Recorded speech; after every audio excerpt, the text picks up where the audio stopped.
جب پاکستان بیٹنگ کر رہا تھا تو پہلے 10 اوورز کے بعد گرنے والی وکٹ ساگا میں کسی بھی بلے باز نے اپنی ذمہ داری نہیں نبھائی، ماں سوائے پہلے دونوں بیٹرز یعنی فخر اور فرحان کے۔ کسی نے سنجیدگی سے میچ کو نہیں لیا اور پینک ہو کر آؤٹ ہوتے گئے۔ سلمان علی آغا ایک نہایت غیر ذمہ دار بلے باز اور کپتان ثابت ہوئے۔ انڈیا نے جب تعاقب شروع کیا اور شروع کی 3 وکٹس گرنے کے بعد حسین طلعت نے اہم موقع پر ایک آسان کیچ ڈراپ کیا۔ محمد حارث نے ایک اہم رن آؤٹ مس کیا، اس سے پہلے بھی ایک رن آؤٹ مس ہوا تھا۔ سلمان علی آغا نے انتہائی بری کپتانی کرتے ہوئے جب اسپنرز ٹھیک کام کر رہے تھے، حارث رؤف کو اوور دے دیا جس نے 17 رنز کھانے کے بعد تقریباً میچ انڈیا کی جھولی میں ڈال دیا۔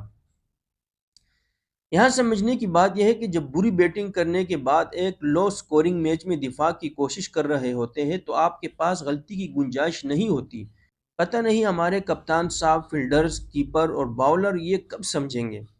انڈیا کے بیٹرز کی ذمہ دارانہ بیٹنگ دیکھیں اور سمجھیں کہ ایسے مواقع پر اعصاب کو کیسے کنٹرول کیا جاتا ہے، کیسے آپ بال بائی بال گیم کو ریڈ کرتے ہیں اور اس پر ایکٹ کرتے ہیں، اور کیسے آپ کو اہم آخری بال پر حارث رؤف کی طرح چھکا نہیں کھانا ہوتا، کیسے 17 رنز کا اوور اور پھر اگلے اوور کی آخری گیند پر چھکا نہیں کھانا ہوتا۔ یہ کون سمجھے گا اور کون سمجھائے گا؟ میچ 2 ٹیمز کھیلتی ہے، ایک جیتتی ہے اور ایک ہارتی ہے، لیکن آپ ہی ہمیں بتائیں میچ ایسے کھیلے جاتے ہیں، کپتانی ایسے کی جاتی ہے، سو کالڈ سینئر باؤلرز ایسے گیند بازی کرتے ہیں۔ آپ بتائیں کون سی ٹیم بہتر تھی اور کون سی ٹیم غلطیوں پر غلطی کرتی رہی۔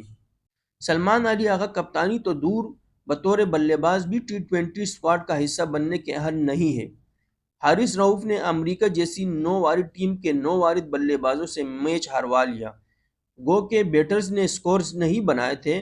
آپ مان لیں، جان لیں کہ کبھی کبھار اچھا دن ہونے پر آپ جیت سکتے ہیں، وگرنہ آپ کی ٹیم اب کسی بھی کرکٹ ٹیم سے ہارنے کی سطح پر آ گئی ہے۔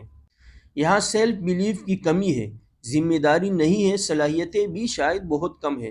کیا کیا لکھا جائے، گنوایا جائے اور کس کس پر ماتم کیا جائے۔ آئیے اب سب مل کر انا للہ و انا الیہ راجعون پڑھ لیتے ہیں۔ یہ ماننا پڑے گا کہ انڈیا کی ٹیم بہتر تھی، انڈیا کی ٹیم کا پلان اچھا تھا، ایگزیکیوشن اچھی تھی، گیم اوورنیس کمال تھی، اور کیا چاہیے تھا یہ فائنل جیتنے کے لیے۔ میچ آخری اوور تک ضرور گیا ہے، لیکن حارث رؤف کے 17 رنز کے اوور کے بعد اگر کوئی آنے دھیلے کی کمی تھی تو وہ بہرحال جاتی رہی، اور یقین کریں اگر پاکستان جیت جاتا تو یہ ایک انہونی ہی ہوتی، جو بہرحال سر حارث رؤف نے ہونے نہیں دی۔ ویری ویل ڈن انڈیا اور ویری ویل ڈن تلک ورما۔ فائنل جیتنے کے لیے آپ لوگ سلوٹ کے حقدار ہیں۔ اس پر دوبارہ بھی تفصیل سے بات کرتے ہیں جلدی۔ آپ کی کیا رائے ہے اس میچ پر؟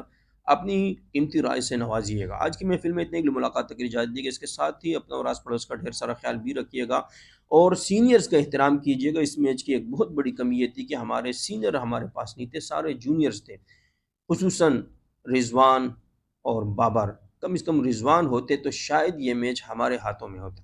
اللہ حافظ۔